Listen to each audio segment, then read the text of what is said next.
Today I'm going to show you how to clean out your front load washing machine filter. You should do this once a month.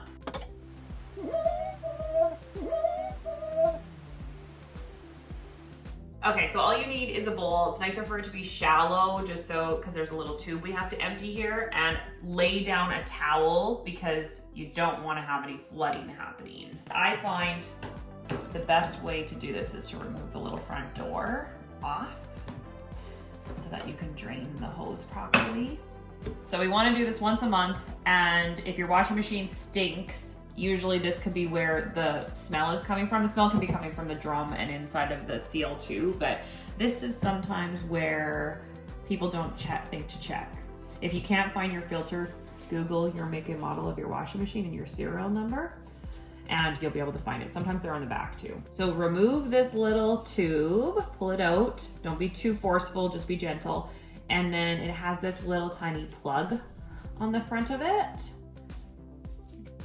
And you want to remove it and then drain out any water. So this is any water that could just be sitting in the drum or wherever in this final pipe. Make sure you drain it all. This is why we want a shallow bowl, so that it actually comes out. There's not very much water in them. Sometimes they have tons and tons of water in them. Now make sure you put this back all the way, tighten it really good. Now, the reason we drain that hose is because we're gonna remove this filter. I'm gonna twist it counterclockwise until it comes out. We usually have an arrow on it. And then just pull it. And sometimes there's food and hair and 20 bucks in it. Really depends on how bad it is. This one is not that bad, but sometimes they can be really disgusting. This is a pretty new machine, but you still supposed to do it once a month. So we've got some glitter, some pet hair that looks like a contact that's just like shriveled up maybe, or is that glitter? No, that's a rhinestone. Some food.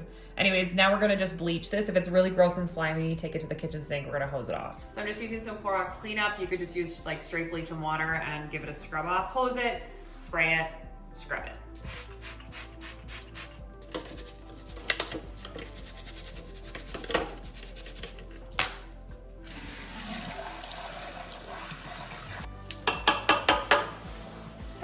Now that we've got this completely cleaned out, you want to check in this hole to make sure there's nothing stuck in there. I've found the one thing I always find in here is dog poop bags. Like people go for a dog walk and then put them in their pockets. Not full, but like they just kind of get stuck in here and they can plug the drain. So anyways, now we just make sure. Now, very important, this is the most important part here. You are screwing this all the way completely tight and tight. Like, you want to hear it shut completely. Make sure this hose is done, because if you do a load of laundry and this is not on properly, the water is going to flood everywhere. That is your fair warning. Put the lid back on. Make sure everything's secure. And that is how you clean your front load washing machine filter. Thanks for tuning in.